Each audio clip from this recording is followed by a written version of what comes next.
So this week, thank you Lord for all the blessings that you gave, for all the trials and challenges that I surpassed.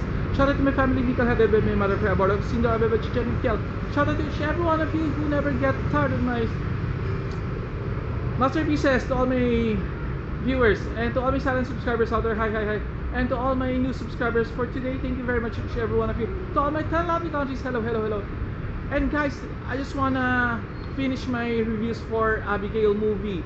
As I was saying the other night, that Abigail, the lead star of the movie, has a resemblance to the lead star of Case 39, wherein Renée Zellweger supported the young girl. They have this kind of like a sisters, but anyway, I forgot their name, sorry. And I just want to correct also about Melissa Barrera, that she is being ready for Scream 7 comeback, and the one that I'm telling you that there's no more Scream 7 attack, it's not, it's Scream 6, because Scream 6 was her last appearance on the franchise about Melissa Barrera.